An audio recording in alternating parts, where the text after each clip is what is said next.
Welcome everybody. The theme for today is Kashrut, and the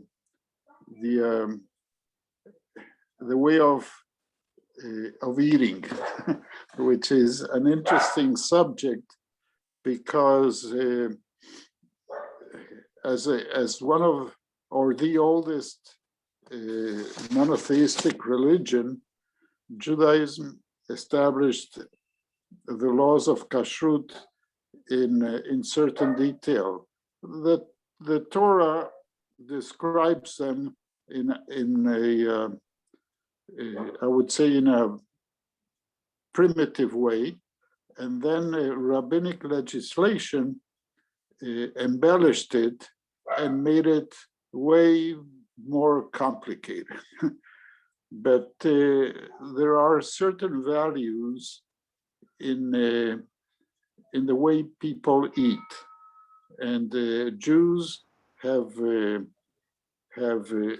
established a pattern that was after many centuries and millennia was in a way imitated by the Muslim religion, because the Muslims also have dietary laws, and in a way parallel to Judaism, but less complicated.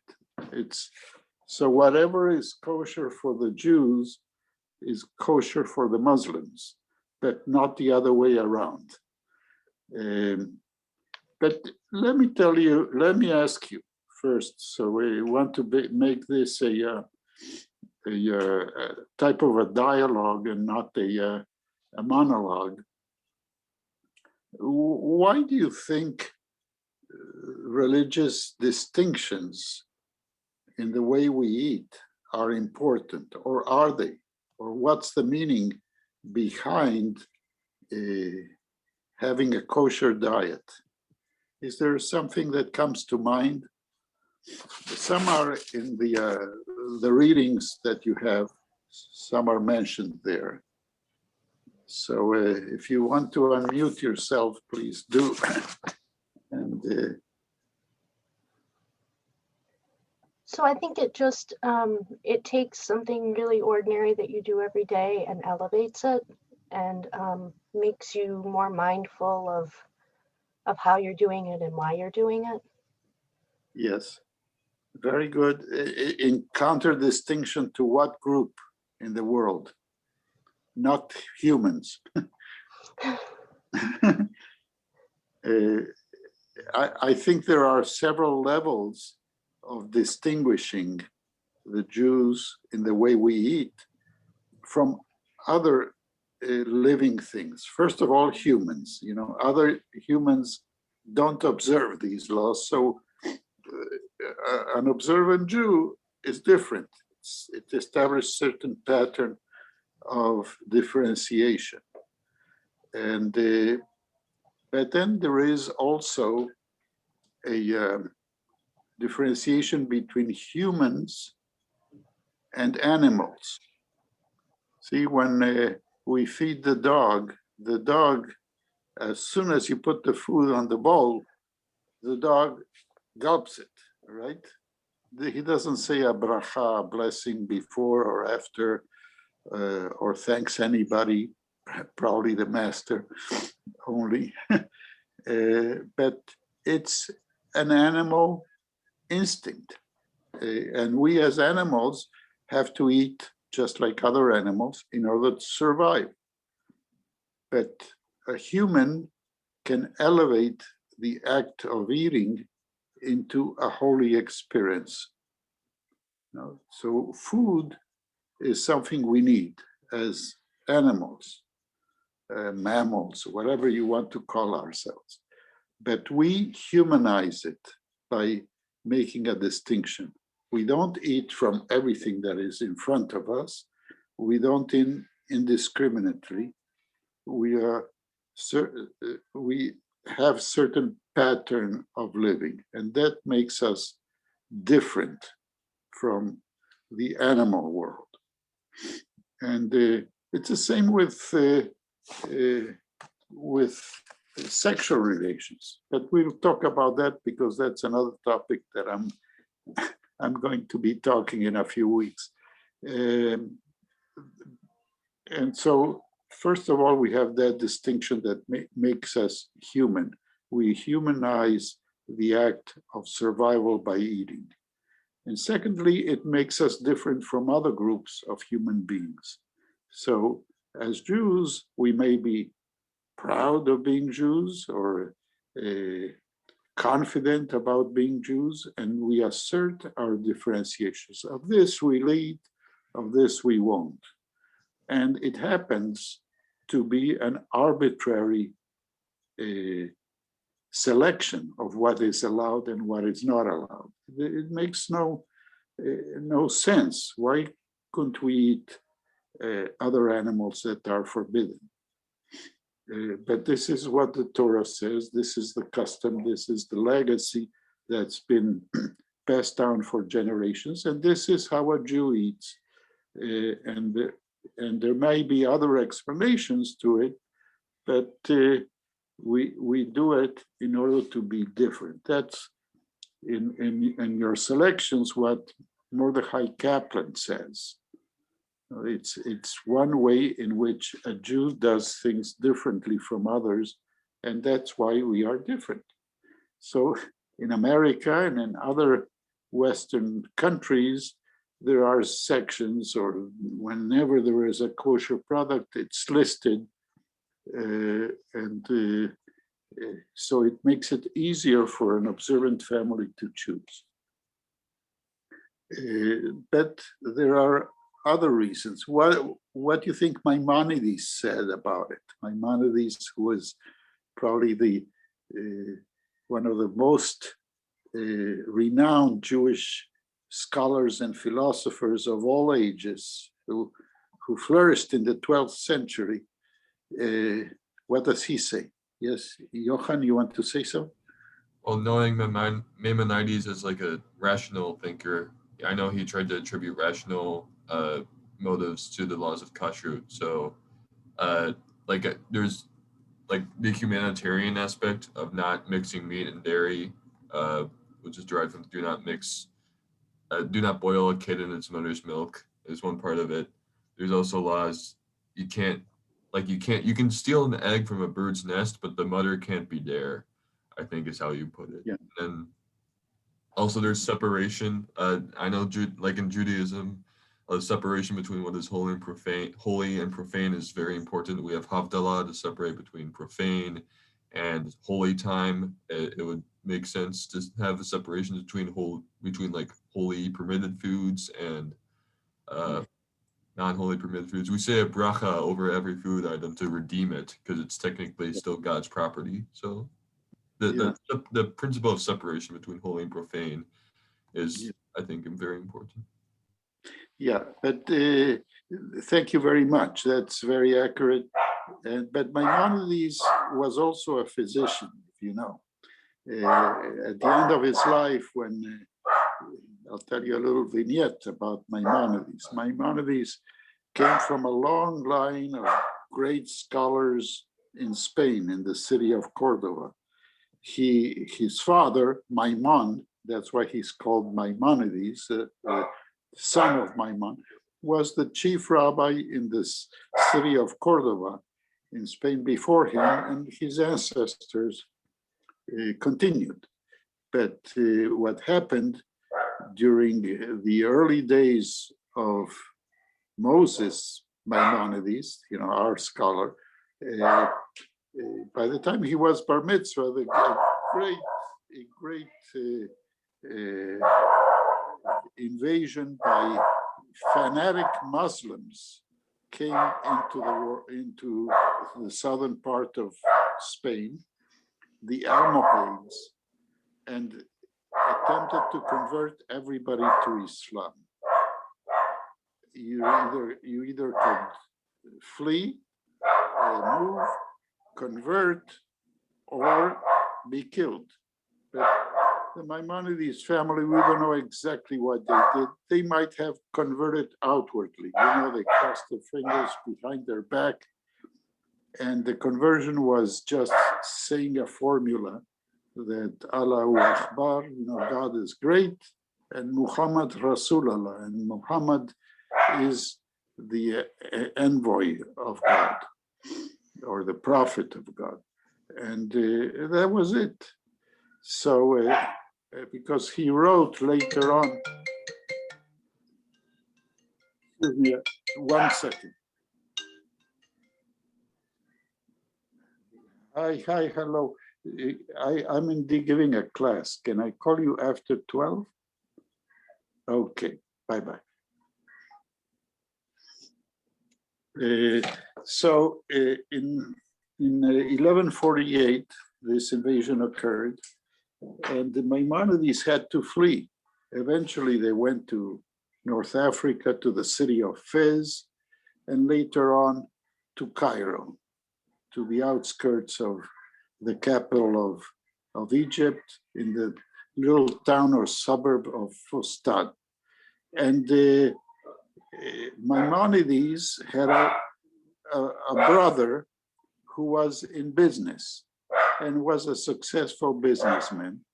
And he supplied Maimonides with living monies in order for him to study all day long and write his writings and so on.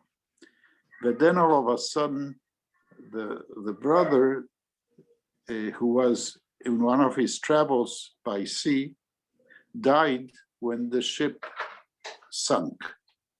The ship sunk and he died, and then, of course, Maimonides himself did not have that income. So he became a physician. He knew about it quite a bit and had studied before. And he was so well respected that he became the physician to the Sultan, among others, but continued his studies and continued to be a very important scholar in the community of Egypt. And that's part of his perspective. So he was a physician, and therefore in his responses to why the laws of Kashrut, he said they are beneficial for the health of the individual. Okay, which the Torah doesn't mention that. The Torah never mentions that, but Maimonides came up with this rationale. Well, it's one opinion among others, as you see. It says if you eat the pig is not healthy because the pig eats all that garbage. So how do you know what the other animals eat? And so on. But it's, as I say, it's one view or giving a rationale to the mitzvot, to the commandments. And not always one can give a rationale to the commandments. Some commandments are very well understood prima facie, as you see them. For example, you shall not steal, you shall not lie, you shall not commit murder, and so on. Those are commandments that we agree with. They're important for a society to function. But why not eat lobster? Some people eat lobster and they love it. And if it's properly prepared and so on, it's not unhealthy. So these are the so-called irrational mitzvot. We are commanded to obey them, but we don't know why. And so it was an occupation of many scholars throughout the generations up to our own day to give their own opinion why this law is important. So Maimonides played that game, as many others, as Mordechai Kaplan, in the quote that I mentioned, did in the 20th century. There are other irrational commandments like Shabbat. Why on Saturday? Why a day of rest? Well, God rested after creating the world in the myth of the creation. And but why on this particular day? And when does it start? When does it end? All the details are open to opinions of people. So the sages divided the commandments into hukim umishpatim, two words that are translated as commandments. Hukim, laws, and commandments, if you will. And one has a rational explanation, and another one has opinions about their worthwhileness. But as the Talmud says, it's a commandment of God, so we have to obey it, and they do. So now, if there are any questions or comments, please tell me, or unmute yourself and just jump in. Otherwise, let's go to the nitty-gritty, the details of the commandments regarding Kashrut. And I'm sure you all read the assigned readings. So the foods are divided into three categories in Judaism. Meats, or everything that comes from a form of living animal. Then dairy products that you don't have to kill the animal in order to consume it, but milk and every dairy product derived from it, like cheese or butter and yogurt, what have you. And then the third category that is neither milk nor dairy, which in Hebrew it's called parve or neutral. And that includes everything else, all vegetables, all fruits, all grains, and as per decree by the rabbis in Talmudic times, 2,000 years ago, by an accepted agreement, it included fish, but fish that are allowed to be eaten, not seafood like lobster or shrimp or mussels. Those are not allowed. But fish that are permitted are also neutral. And that is an arbitrary decision. We'll talk a little more about it later on as we go in detail on each category. So with respect to as the Talmud refers to big animals are those with red meat, or quadrupeds or mammals. They have to have two conditions to be permissible for consumption. And one is to part their hoofs, the front feet, and they have to be parted, and chew their cud, or be ruminants, but constantly chewing the food, not once but several times, like sheep and cow do. The pig, for example, parts the hoof, but is not a ruminant. And others are the opposite, are ruminants but do not part the hoof.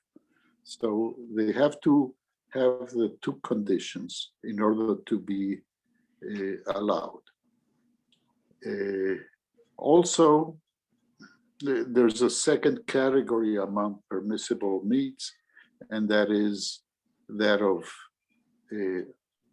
off in Hebrew, or poultry, or birds. There are different kinds of birds. Actually, the Torah does not mention certain category of the birds, but it just lists in a long list all those which are not permitted. And they are all, without exception, birds of prey, like eagles or different types of owls. An owl is actually not a bird, but condors, falcons, all these type of birds which are not permitted. But peaceful birds are permitted, and by then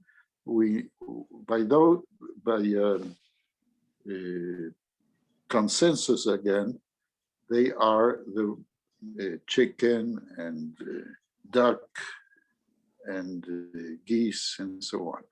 These are permitted. Yes, Justin. Yeah. I'm sure you'll go over this later, but I'm just curious why red meat, fowl, and then fish are not included in this. I mean, is there like the distinction in the Torah at that time that says fish are not included in there, or as meat? Yeah. No, this is the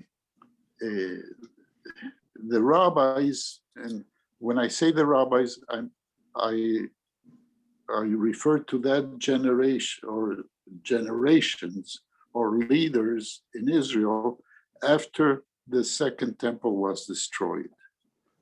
In the year 70 of the Common Era, almost 2,000 years ago, then everything changed in Jewish life.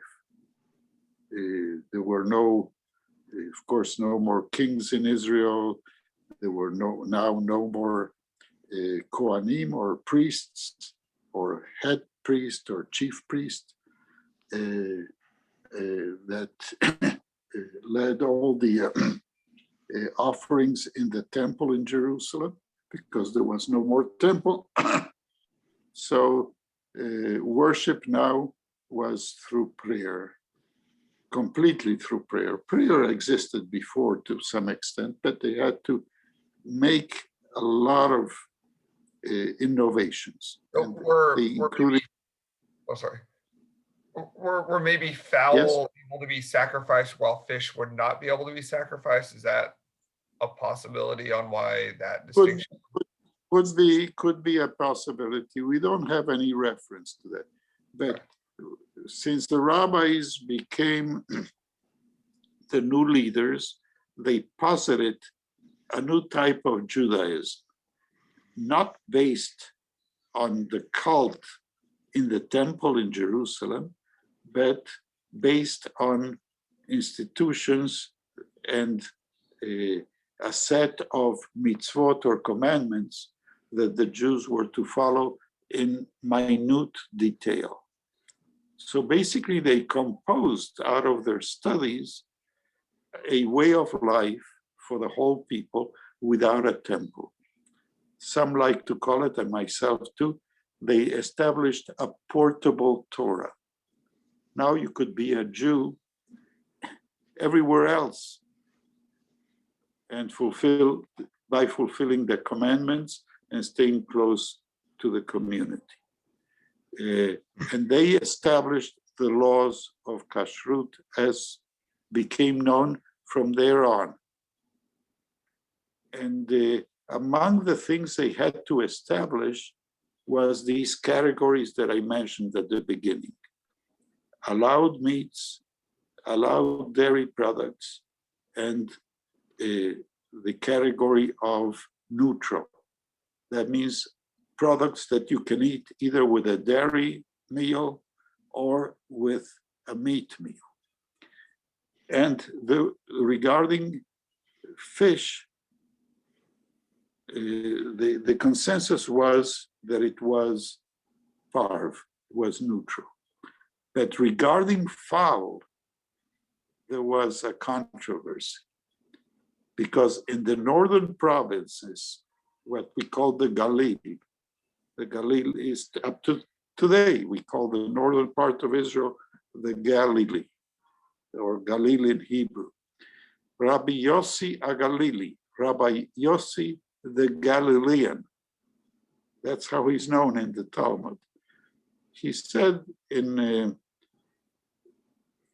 the northern part, they would eat chicken with dairy, because chicken was considered parve, neutral.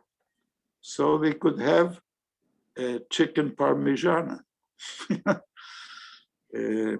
And they did probably. But eventually the consensus was to adopt a uniform. We don't know the details how it converted into that, because the Talmud talks sometimes in generalities and so on. But the consensus policy was that they would think in terms of categories. So fish was neutral from the very beginning, because also there was no way of shechting or killing the animal in a kosher way for fish. But there were specific laws on how to kill the animal, either a quadruped or a fowl, in order to make it kosher, because those were also important laws of Kashrut. And that is how the animal was killed for consumption. So for fish, there was no way, because there's no way of killing a fish with a knife like they did for the other animals. This is in a way the gross part of this chapter, but it's an important chapter, because the shochtim are the ritual slaughterers of meat and poultry, red meat and poultry, are a very important component of the holy people, people who have to be of a special religious frame of mind and observance in order to be certified as a ritual slaughterer. That they have unions in Israel today. It's also a matter of Jewish politics and throughout the world. But for fish, there were no laws. So fish was considered parv or neutral. But with regarding poultry, there was originally a controversy that it was later on resolved by consensus. So you have here the basic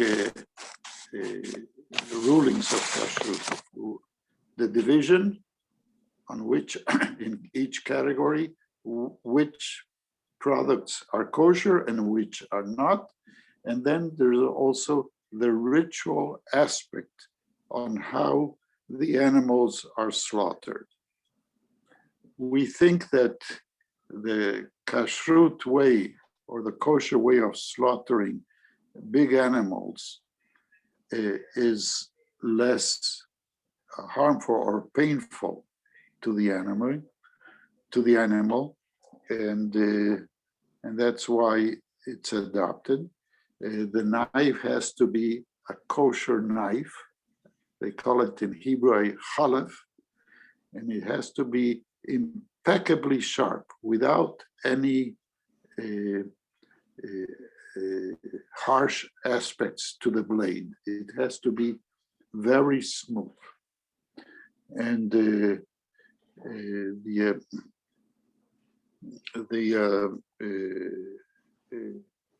slaughter the shochet has to say a special blessing before each animal, and so on.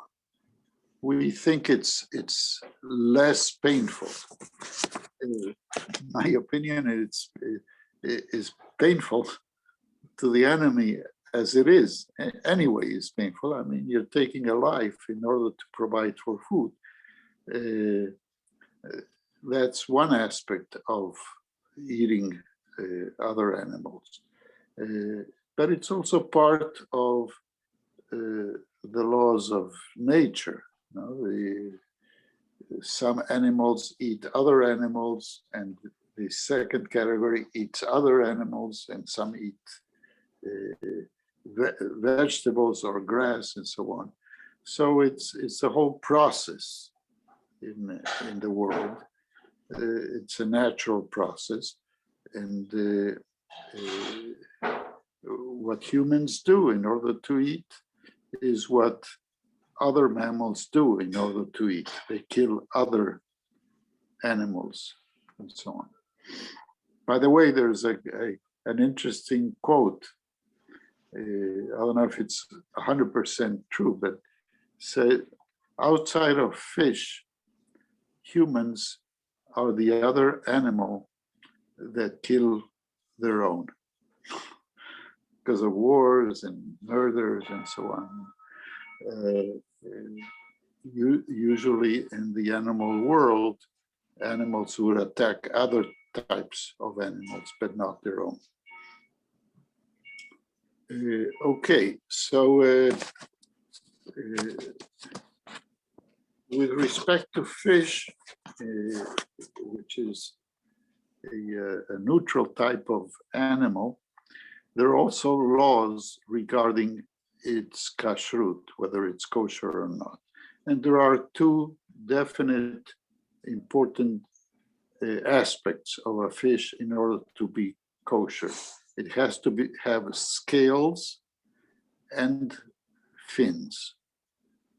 Okay, so lobsters and all types of seafood do not have that, and therefore are not kosher. And but the regular fish, you know, the good, as that reading has it, the good thing is that you can eat a lox and bagels with cream cheese because it's fish and dairy, so that's allowed. Yes, Justin? Is there a rule about bottom feeders as well, or is that just, something? Well, that is the bottom feeders. Most of them do not have scales or other. That's why carp is able to be used in like gefilte fish and stuff. Yeah, carp, but it has scales and fins. So, and it's always in the bottom, carp. So I don't know if it always is, but I always thought it was. So I was just kind of confused at that because I was like, "There's no way that it's not kosher." You know, I mean, it's a gefilte. Yeah, carp is kosher. Yeah, I think catfish is not kosher. Right, and is that? I think maybe they don't have scales. Then is that would be the case? Yes, yes. So when you order a fish fillet, you have to ask what it is. For those who who eat have a kosher diet but eat fish out, like I do. But the most common types of fish in our society are kosher, like salmon and cod and trout and haddock and many others that usually see. Yes. But when you go to Asia, once we were horrified at what we saw in the fish markets that we saw in Hong Kong, I think, years ago. All types of fish that the Chinese eat. Chinese eat anything moves, and it is quite a shock for somebody coming from the West to see the different customs in the way they eat and so on. They like to put everything in a stick and eat it. But you see it in the markets, in the corner markets. You see all types of foods that are quite different from our diets or even our general supermarkets. So it was a way of differentiating the Jewish people, even in ancient times, from all the others, by the way we eat. So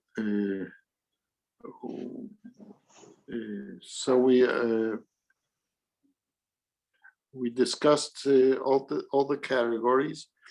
Now there is, since it's close to Passover, and in a few days it'll be Passover, the laws of Kashrut are even more strict or stricter because of the prohibitions for Passover.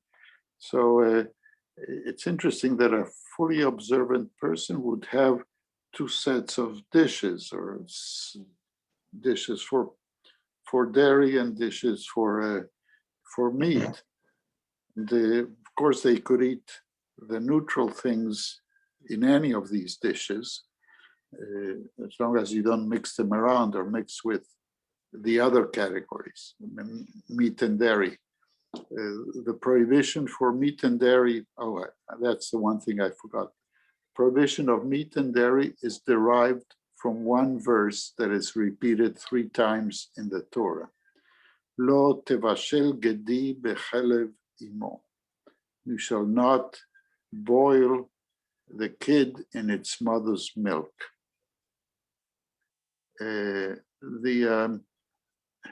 This verse, as I say, is repeated 3 times in the Torah, the 5 books of Moses.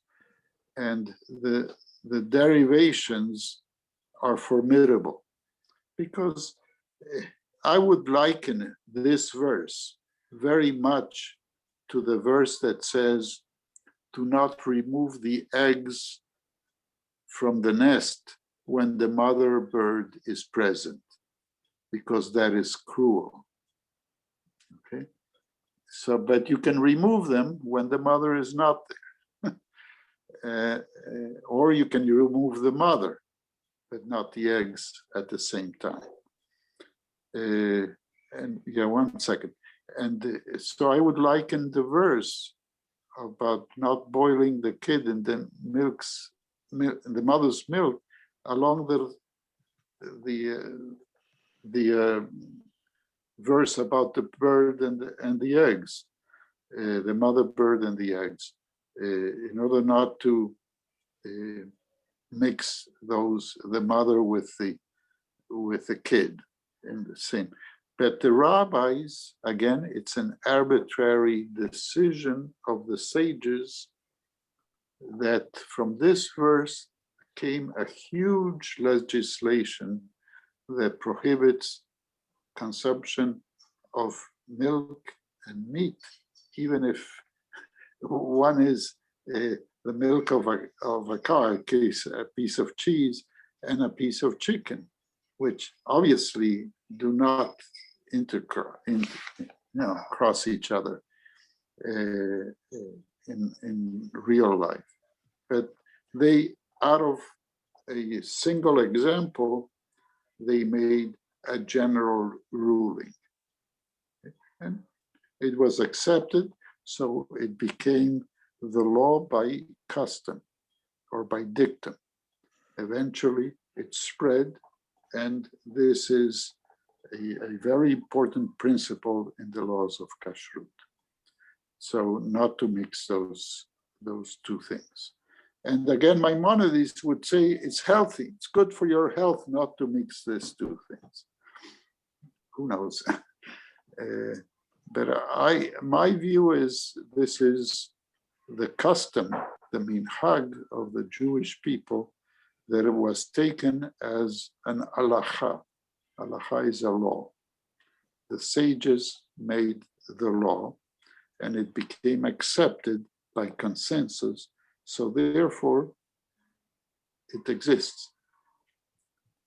Yes, you had a question, Justin? Oh, no, I was just gonna, ask for more clarification on, the whole the fowl and dairy, considering that if the only law is, not cooking a kid in mother's milk, and then also the being perfectly kosher to have eggs with chicken as well. So I was just, you covered it all. So perfect. Yeah, okay. Yeah. Yeah, actually, you can have eggs, scrambled eggs and chicken, so long as there's no milk in making the scrambled eggs. Yeah. So I want to know why eggs are carved. I mean, it seems to me that if chickens aren't, then eggs shouldn't be. Yeah. I don't think there is a rational explanation. It is a custom that prevailed in ancient Israel, and that was, it also made it slightly easier can you imagine if you couldn't have eggs with dairy? So anyway, there's no rational explanation for everything. As if you read the Jewish philosophers, and I was just reading or discussing with a student of mine a book by Heschel, who wrote God in Search of Man, and he wrote this in the 50s as the Jews were moving to suburbia and there was more assimilation. He said that you have to have a sense of wonder and awe, and the halacha is not the main thing, but it is important to observe, but also to have this sense of awe. Not everything can be explained in an intellectual way or rational way. There's room for the amazement or radical amazement, and he would say that, but also to comply with the law, because the law is an enactment by the early generations, those who forged Talmudic Judaism, which I again repeat, and you hear me say that often, and Ed, as he comes to the minyan, he knows that I say that often. The rabbinic Judaism is quite different from biblical Judaism. There is a recreation process after the second temple was destroyed. So Heschel would say, like many others said before and after him, it's a custom coined or created by our ancestors, the legalized ancestors, not by crooks or evil people, and it's passed on from the for generations. So who am I to discontinue it? I don't want to be the last in the link in my family to discontinue it. So we continue all these things, even if we cannot rationally explain them or explain them out rationally. Yes, Justin. So, I mean, I know that there might be not rational logic to some of them, and I completely get and like that. But then whenever there's not even Torah logic that sometimes goes with that, and it's, it's people from generations and generations ago that had made a decision, but it doesn't necessarily follow the logic of the Torah as well. Like, it's just, you go with that as is that? I mean, Yeah, so I feel yeah. like people should question and should always be growing. There's And always it's a very good point, excellent point, and there's always been questioning from the book of Genesis on. There's been discord among siblings, and even within the Jewish community on what is the right path. The Talmud is full of questionings. Most of them are solvable, or they sort of agreed on what was the prevailing position. But there were always discussions from the minutiae. When can you start the davening, the praying in the morning? For saying the Shema, some say when there's a little bit of light that you can distinguish between blue and green, or some say a couple of minutes later when you see the first rays of the sun. But everybody agree that you still have to say the Shema Israel. The details were a problem, but there was a major schism in Jewish life. It started around the 7th century by a group that called themselves the Karaites. The Karaites, from the Hebrew word kra. Kra is a short word for Mikra, or the Torah, or the Bible sometimes.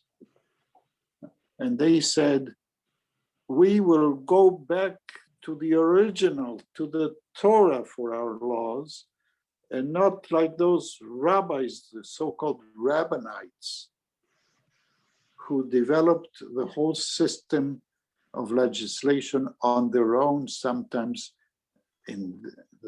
by the saying of the Karaites, with disregard to the written text, to the literal meaning of the text. So there was a very strong, tense moment for a few centuries between the Karaites and the Rabbinites. And sometimes they lived side by side. Even during the times of Maimonides in Egypt, there was a substantial Karaite population. And there are Karaites that still are alive in some parts of Europe, and a few in Israel that survived World War II and so on.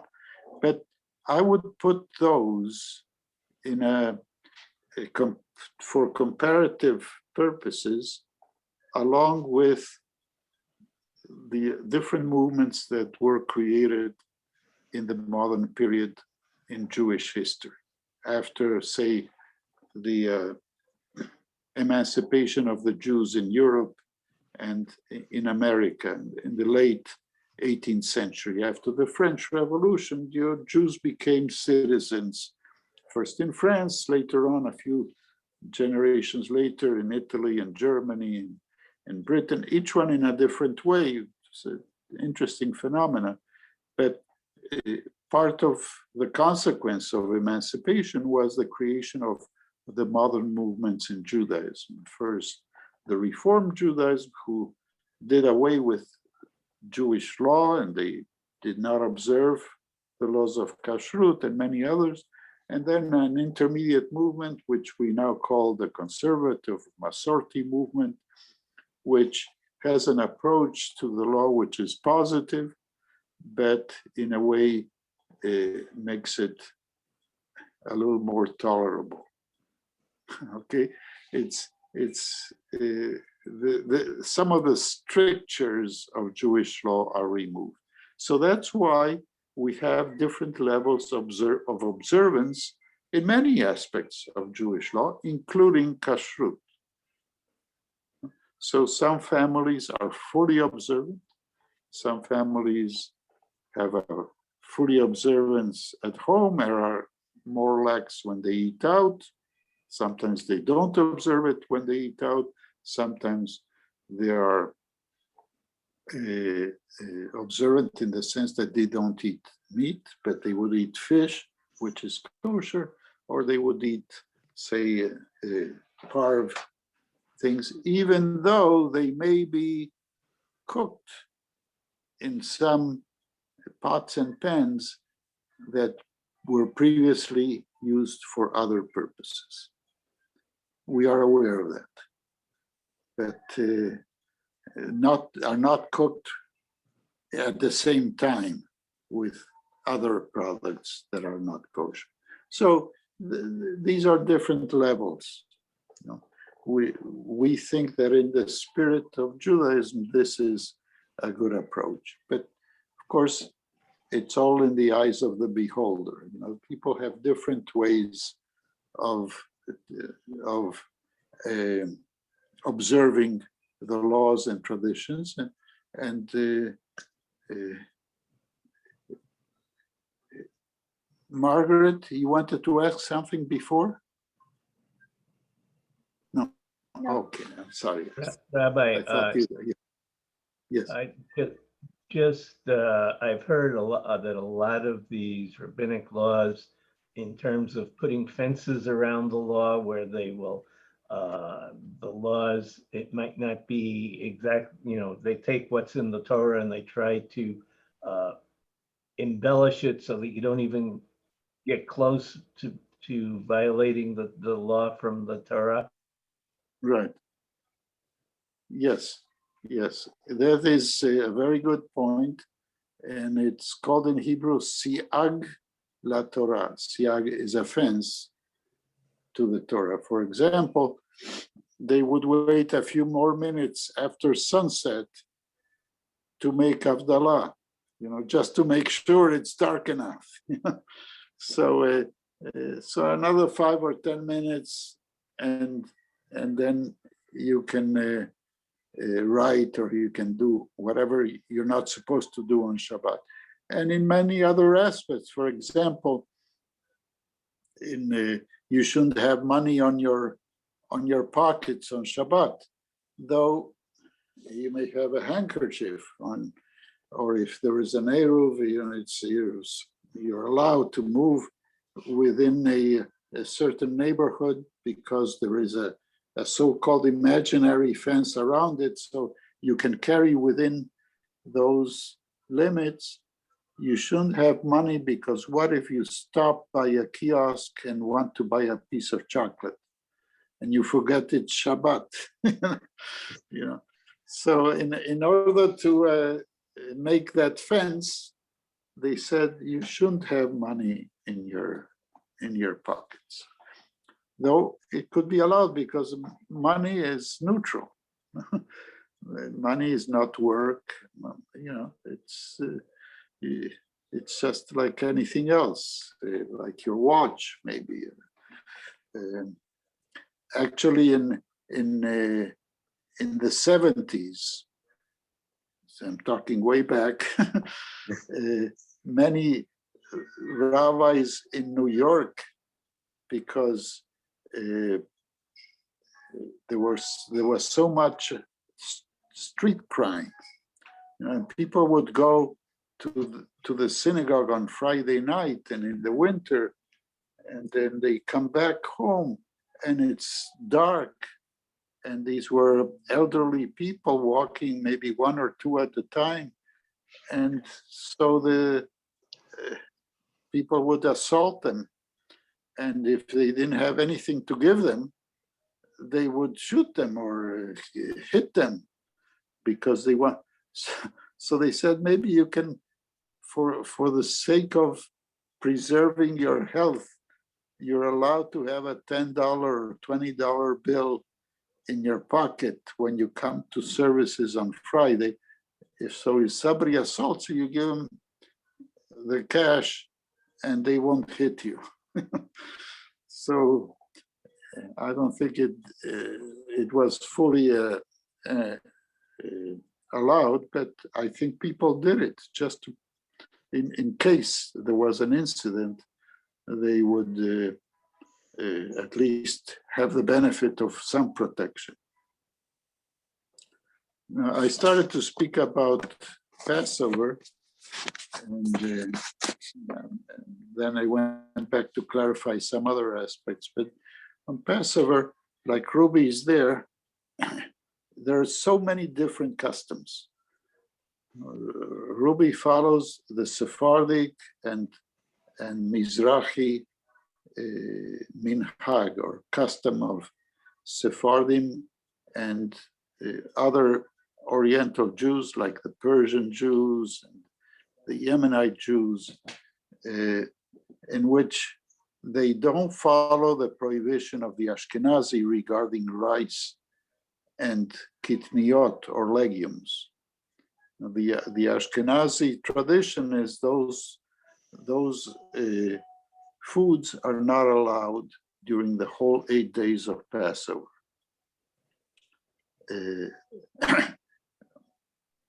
Rice, because when you cook it, it rises. And sometimes also because these, like other cereals, were put in bags in the shuk, in the markets, before they came properly sold in containers, plastic containers, and sometimes clean. But in those days, it was all in the bags, like in the shuk in Israel or in other places in the Middle East. And then pieces of bread might fall in, or other cereals that are prohibited on Passover would fall in the bag. Who could have that certainty? So in the Ashkenazi tradition, in medieval times, not from the way back, they started prohibiting rice and other legumes because they also came in bags, and the same possibility of mixing with some grains which are prohibited on Passover would make them not good for Passover. It was an Ashkenazi tradition, really not based on much importance, but it was in the train of thought of making sometimes Jewish life a little more difficult, because in some areas of the world, these were cheaper foods and more available to the majority of the community. So in the Ashkenazi world, there were inconveniences. And the Sephardic world and the Oriental world, Jewry, did not abide by those things. So I am of a half Sephardic extraction. My mother was born in Turkey, so we had at home, growing up, that tradition that rice is allowed. But my wife is Ashkenazi, and she doesn't allow it at home for the whole week. So we can have rice 51 weeks a year, but not this week. So there are different traditions. Of the legumes, the one that is allowed, even by Ashkenazi tradition, is string beans. By the way, corn is also in the list of things forbidden by the Ashkenazi same prohibition, but there are minutiae. Sometimes some derivatives of corn are allowed because they're processed and so on. So it became quite complicated. If you're fully observant for Passover, the best thing is to look into the labels. And usually products that are kosher for Passover would have, and they started about a month ago in the supermarkets with the label kosher for Passover. Even Coca-Cola used to have a special issue with Coca-Cola products kosher for Passover for this month of the year, going into the holiday. Yes, Justin. Two questions. One is being kashrut for Passover. The law though is for unleavened bread, correct? It's not for grains itself, right? Is there that would be the overall. Yeah, well, the verses in the Torah are quite strict. If you look at the special verses regarding Passover in the book of Exodus, lo yira'eh ve'lo yimatzeh, it shouldn't be seen or shouldn't be found in your homes, anything that smacks of chometz. Chometz is leaven. And so they extended that. A lot of the drinks, spirits, are not kosher because they have some type of leavening in the process of making, say, whiskey or other products, and of course wine itself. But at the same time, I mean, so the rule is they can't have those leavening products in there, or can't, because I mean, whenever something is distilled, there's no way that it can be leavened after that.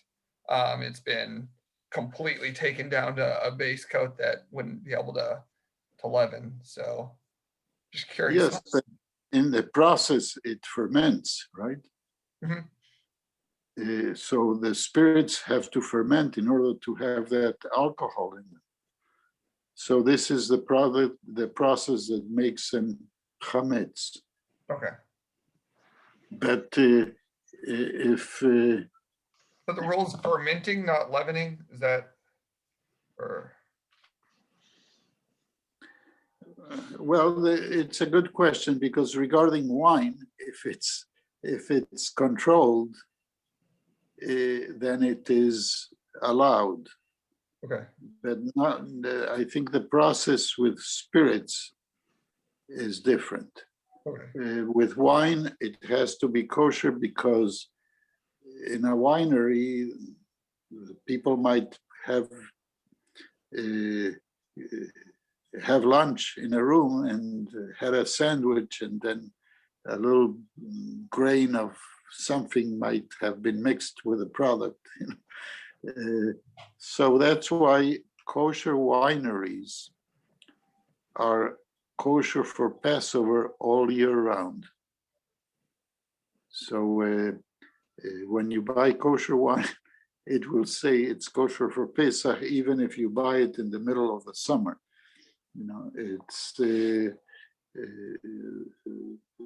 they don't take any chances, and of course it's cheaper for them to be careful all year round that it doesn't become chometz, you know, and sell the wine and some other special spirits. For example, there is a liquor that is quite famous because of it, or popular during Passover, which is slivovitz. It's a spirit made out of plums, and some kosher wineries make that especially for Passover. Then I guess so. Then potato vodka would be okay, and possibly sugarcane rum. Then. Mhm. Well, it has to be made especially kosher for Passover, because not all the rums observe that distancing from dairy, from bread products. So they have to be clean all year round. So it depends who makes it. I don't know exactly what the process is with rum, but if you're a rum addict, you know, for 8 days, refrain from it, make it different. Because the two elements are important. One is that some type of leachmitz, it's a word in Hebrew that derived from chametz. Chametz is that becomes leavens, basically. It's what it is. It leavens, it becomes bigger, like bread. It's matzah is flat because it's taken before it has a chance to leaven. After 18 minutes in the oven, it has to come out, so it's flat. So that is one thing, and it has to be totally separate from any process of leavening in the manufacturing of the product. And that is something that with spirits, it's a risky thing. So with wines, they can do it because it's something that the Jewish people buy in quantities, because you need the wine for the 4 cups of wine. But also the one liquor I know that they use is the Slivovitz, which it was first made in Europe, but then in Israel also. And they have brandy. Brandy is made out of grapes, and there are a few brandies that Carmel makes, for example, that are kosher for Pesach in Israel. But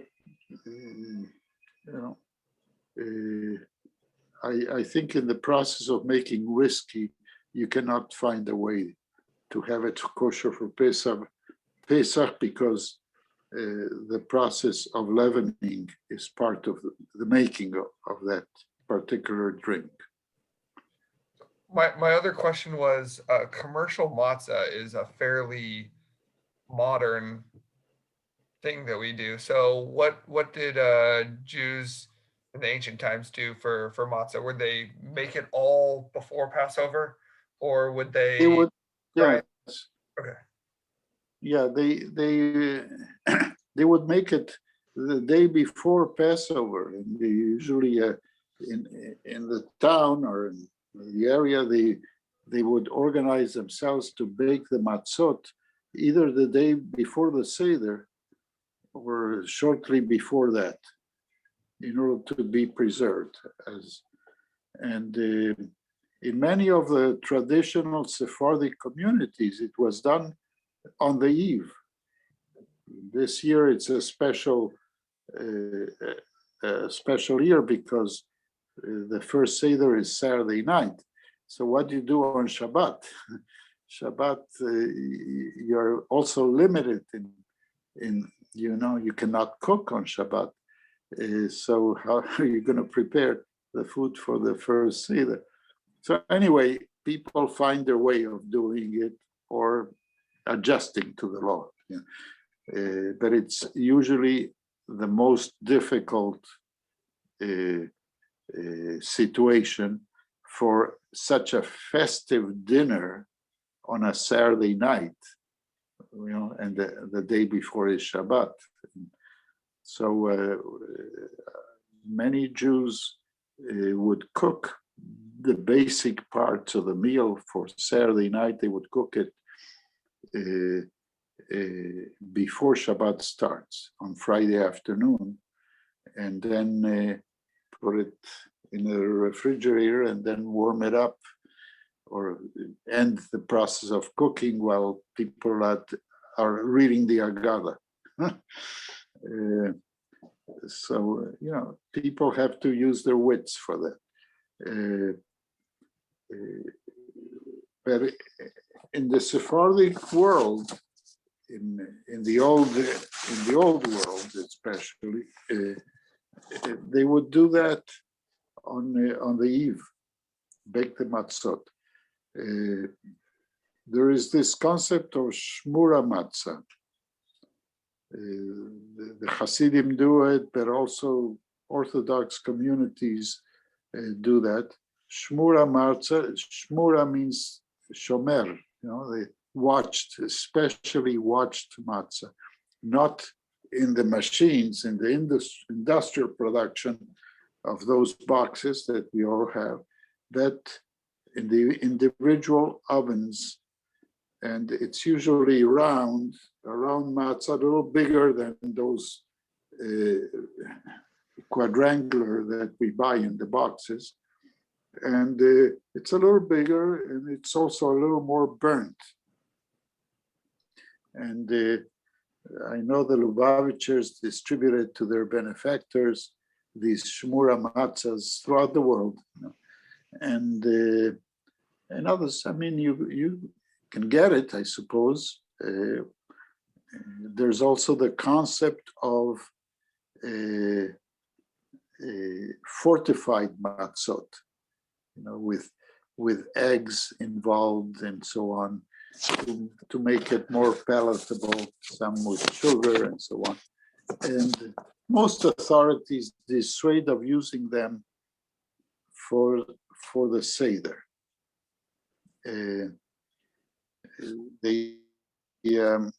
They say the following. There are two important commandments regarding Passover and matzahs. For the first one is not to eat bread for the whole holiday. 7 days in Israel and 8 days in the diaspora. Not anything with bread or leaven, it's forbidden. And then the first night and the first and second night in the diaspora, you have the obligation to eat a piece of matzah. So there are two separate commandments. One is not to eat bread 8 days, and one is to eat matzah at the Seder. And the minimum is a kezait, the size of an olive. Okay. There was a discussion, should be the size of an olive or the size of an egg. Of course, they're quite different, but still very minute piece. You don't get indigestion, even if it's the size of an egg. But I think they compromised in the size of an olive. So there's a mitzvah to have to eat matzah at the Seder. And then you can spend the whole week without eating matzah. If you complain too much matzah, don't eat it. Just don't eat bread.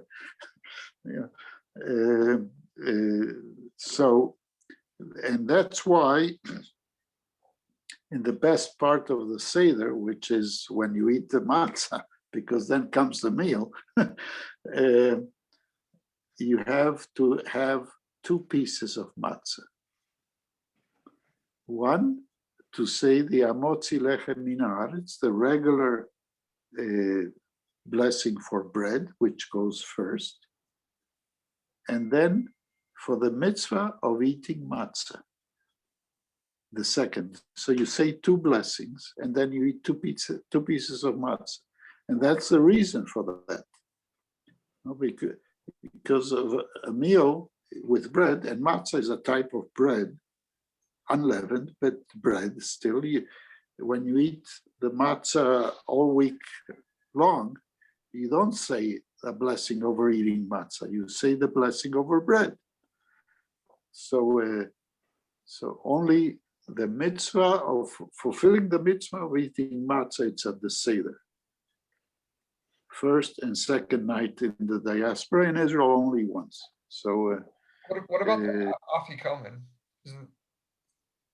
The afikomen is like putting an end to the whole meal.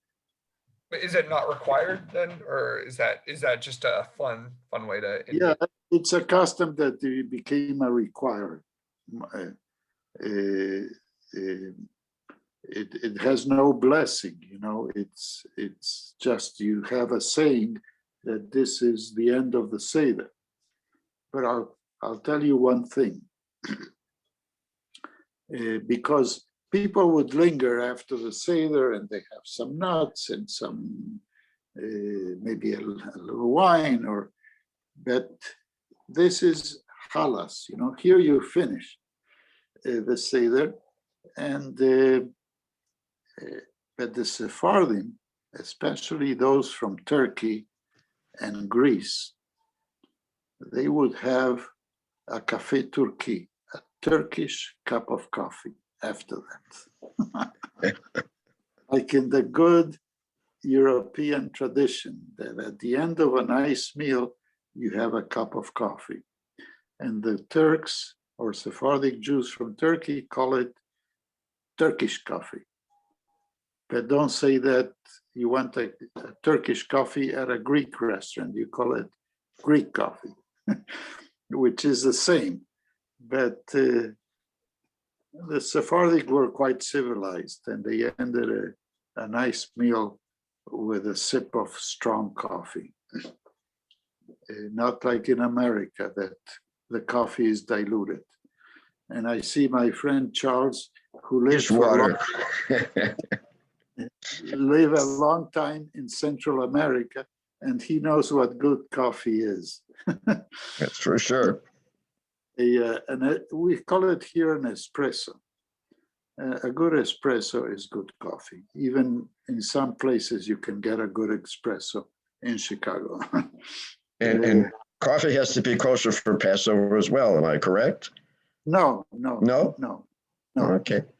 The coffee and tea you can buy, but you have to have a new pot, a new can. You can use the one that you used before. Our directions are, if you buy a new can of coffee and don't use the dispenser from the old can, use a kosher spoon for Pesach. Coffee can be, and of course, the machine you make the coffee has to be for Pesach. You can't use the one you use all year round, because you cannot really make kosher a coffee making machine. And Charles, as a point of clarification, the coffee bean and the chocolate bean, cocoa bean, are technically fruit. That's why they don't have to be, like, that's why it's not even a question on if they're kosher for Passover, is because they're. Yeah. Right, but since it's automated, and we think that the process is leaven free. All right. Well, even tea is kosher. You buy tea bags or tea in cans, and it doesn't have to have a special labeling. I mean, there are machmirim. Machmirim are the people who make strictures over strictures, and they will say they have to have even a new toothpaste with a special hechsher, with kosher for Passover. So that's taking it to the nth degree. That's being a halachist, a person that gets kicks out of strictures instead of at the wider picture, that this can be a spiritual adventure, not as an adventure in finding new strictures and see how people evade them and so on. Okay, well, I was just applying the same thing. In the process, someone would be having his lunch break and have eating some bread or something had fallen. So, but clearly that I don't want to occupy our time with this little detail. Yeah, that's how it was resolved in our world of automation. That manufacture of coffee, industrialized containers, are acceptable as they are. And some, of course, extended to milk. If you buy a gallon of milk and you open it for Passover, it doesn't need a special hechsher, a special stamping that it's kosher for Passover. There are many products like this.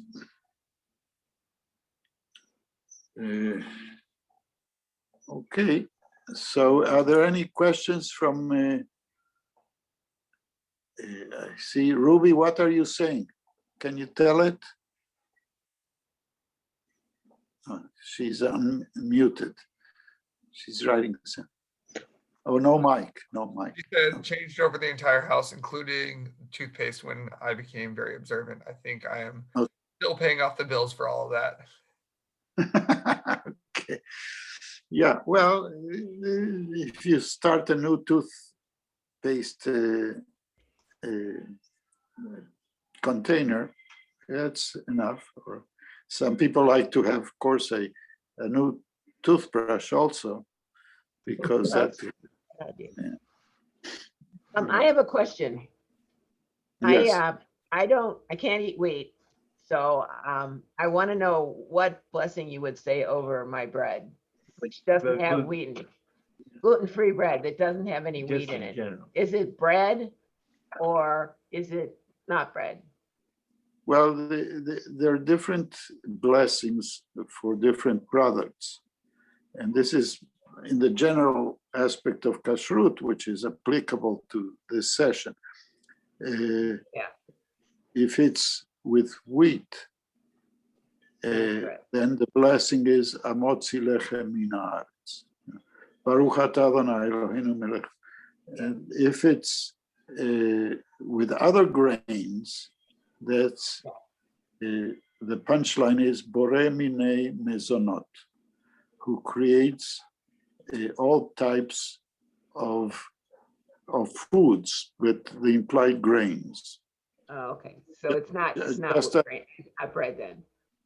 Other grains, you say mezonot. I find that when I order a kosher meal in an airplane, the bun is wrapped in type of cellophane paper, and it says mezonot. It's an indication that it's not made from wheat. So because in a plane, if you're really fully 100% ultra observant, before you make a blessing over the bread, you have to go and wash your hands. And in an airplane, you're limited. And then you have to make the long Birkat Hamazon after the word, the blessing after.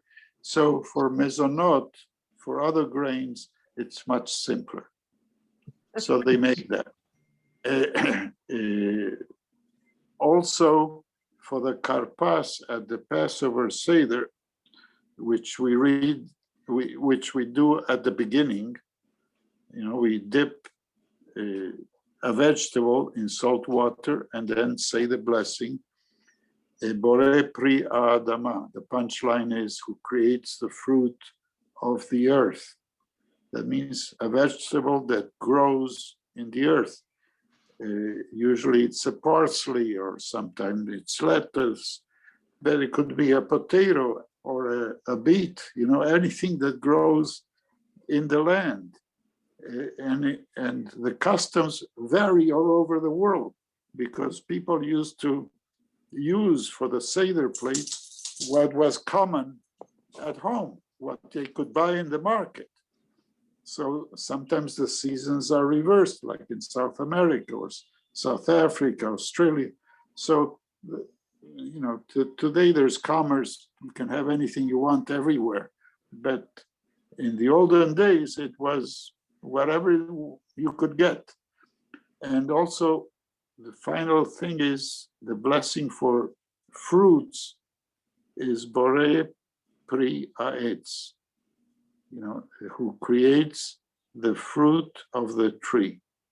For every fruit except grapes. For grapes, it's like wine. Borei pri agafen, the fruit of the vine. But for oranges, apples, bananas, everything is pears. It's Borei pri ha'etz. So these are different things. So you have here a little bit of everything for your Kashrut segment. If there are any other questions or comments they'd like to make, anybody? What's the Yes. typical amount of time to wait between eating meat Oh. and dairy? Oh, that's a good question. Usually after dairy, you can eat meat. People would just wash their mouths and change the dishes, of course. But the other way around, there are different customs. And I say customs because there is no time prescribed. And the different codes of law go from 1 hour to 6 hours. So the most lenient is the 1 hour, which is, everybody knows it's called the Minhag Amsterdam, the custom of Amsterdam.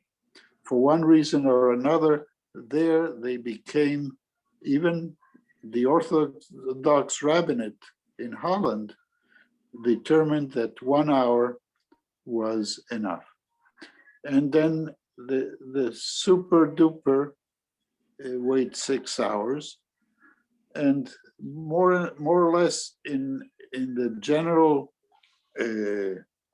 consensus among our movement, the conservative movement, or Masorti, is 3 hours.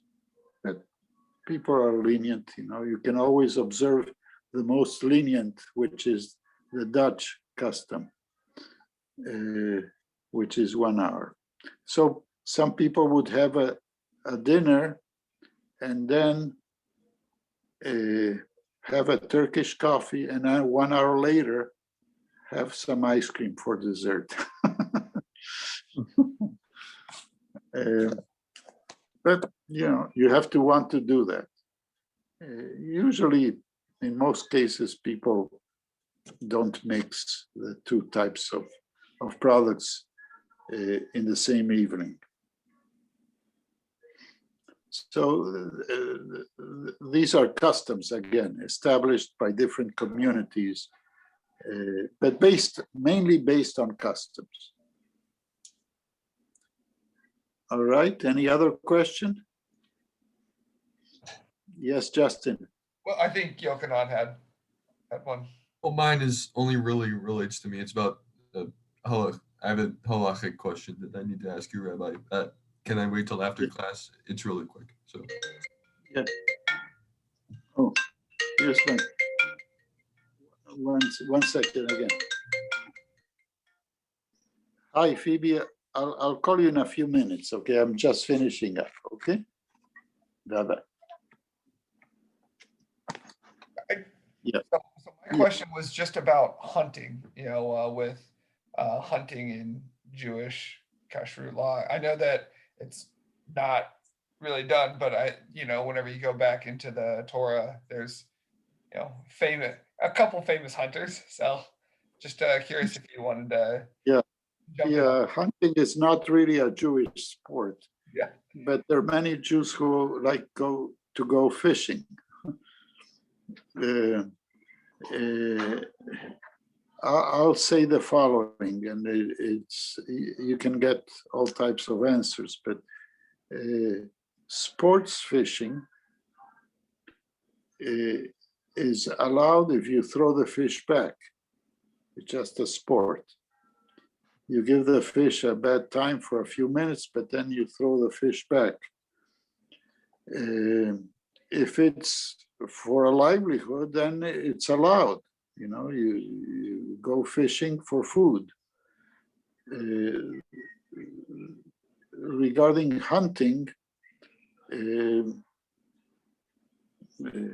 it's not a sport that I would put into the favorite of or recommended in the Jewish list. You kill an animal, you cannot trap an animal and throw it back into the woods. You have to kill it. So you kill it for no purpose. So there are lots of different views on entrapping animals. I think most people would agree that having pets at home, it's fine. But even zoos may not be well seen by people because it's entrapping people out of their natural habitat. So it's disturbing the ecological circle. But there are views on everything as you become aware more and more as you study about Judaism. Like it's not only Judaism, people have different views on everything. But hunting, there are some Jews who go hunting, and there are famous barons, huge bankers in the 19th and early 20th century in Europe that used to have their estates for hunting, just as the British or European elites used to do.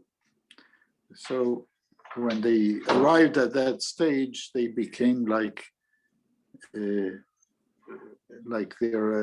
other countrymen, non-Jewish countrymen. But it's usually not something that Jewish leaders, moralists, or philosophers would encourage. It's better to go hiking or to play a good game of soccer or tennis when you don't have to have the animals suffer for no purpose.